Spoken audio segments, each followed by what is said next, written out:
কারোর কাছ থেকে আমি একটা কয়েন নেব, কারণ কয়েনটা আমাদের এই মুহূর্তে প্রয়োজন। কয়েন আমাদের পকেটের ভেতরে কারোর না কারোর কাছে তো থাকবেই, আই এম শিওর। আর এই তো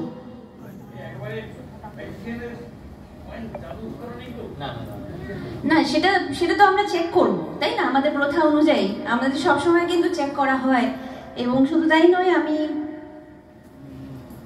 এই যে কয়েন আর হ্যাঙ্কিটা পেয়ে গেছি, এই হ্যাঙ্কিটা দেখে মনে হচ্ছে পরিষ্কার পরিচ্ছন্ন। আমার না শিওর তো, মানে আমি এক্ষুনি ধরতে যাচ্ছিলাম যেটা কার হ্যাঙ্কি, একটুখানি রঙিন এদিক সেদিক ব্যাপার স্যাপার দেখতে পাচ্ছি এর মধ্যে রয়েছে। কিন্তু যেটা আমার আসল প্রশ্ন আপনাদের কাছে এবং সবার কাছে, বাবাও দেখতে পাচ্ছে এখান থেকে, মাও দেখতে পাচ্ছে, স্যার দেখতে পাচ্ছেন, অসিত আঙ্কেল, আর এখানে স্যারও আছেন। যারা যারা তোমরা রয়েছে একটু দেখে ভালো করে বলো তো, এই হ্যাঙ্কির মধ্যে ছোট ছোট ফুটো দেখতে পাচ্ছ? হ্যাঁ না না, এই তো মানে ম্যাজিশিয়ানের মেয়ে হয়েছে, একটু ভুল দেখাবো না সেটা তো হয় না, মানে একটু ভালো করে দেখুন, এর মধ্যে অনেকগুলো ফুটো রয়েছে। একদম না, একদম না, দেখতে পাচ্ছেন না? আচ্ছা ঠিক আছে, তাহলে বলবো যে আরেকটু ইমাজিন করে দেখুন। মানে দেখার মধ্যে আমাদের যে ইমাজিনেশনের ভঙ্গিমাটা রয়েছে সেটা কিন্তু আরো বেশি আমাদেরকে দেখায়। আমাদের ইমাজিনেশনের চোখ দিয়ে যদি আমরা দেখি তাহলে আমরা বুঝতে পারবো যে এই হ্যাঙ্কিটার মধ্যে ছোট্ট ছোট্ট অনেকগুলো ফুটো রয়েছে, যার মধ্যে হাওয়া এদিক থেকে ওদিকে যায়, ওদিক থেকে এদিকে আসে। তাই তো? কি ভুল বললাম? না ঠিক। শিওর? আচ্ছা, এবার আমি কি করব, এই হ্যাঙ্কিটার পেটের মধ্যে কয়েনটাকে ঢুকিয়ে দেবো, রইল পেটের মাঝখানে। আর আপনারা বলবেন হ্যাঁ ম্যাজিশিয়ানের মেয়ে, তাও আবার ম্যাজিশিয়ান অ্যাসোসিয়েশনের সামনে কাজ করা হচ্ছে, নিশ্চয়ই এখানে কোনো একটা ঘট। তাই আমি দেখিয়ে দিয়েছি, এই দেখুন কয়েন কিন্তু পেটের মধ্যেই রয়েছে, আছে তো? এবার পেটের ভেতরে কয়েনটাকে রেখে আমি একটা বেশ ভালো পাকিয়ে এইভাবে প্যাঁচ দিলাম।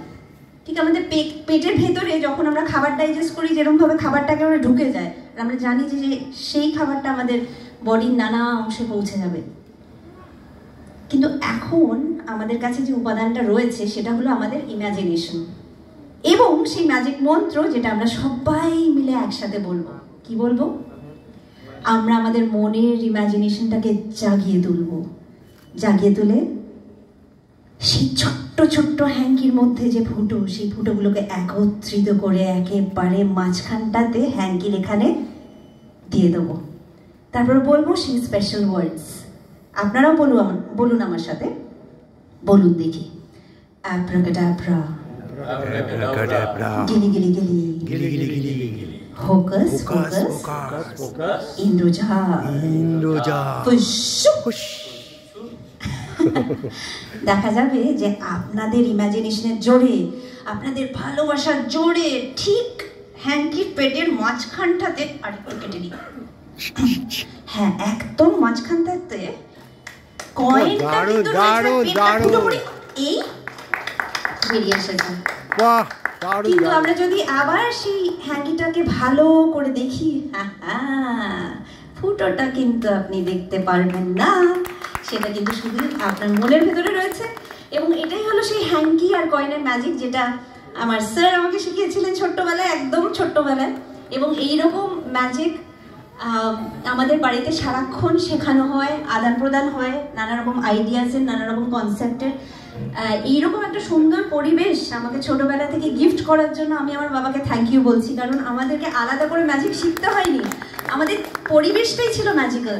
আসলে বঙ্গভূমি হচ্ছে এমন একটা জায়গায় যে বাঙ্গালকা জাদু তো বিশ্বের সর্বশ্রেষ্ঠ।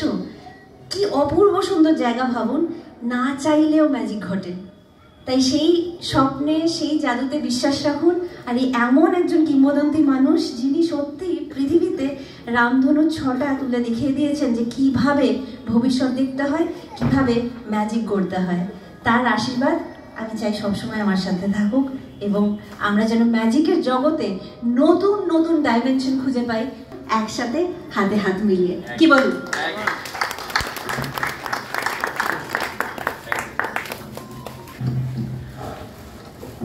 Thank you, Momani.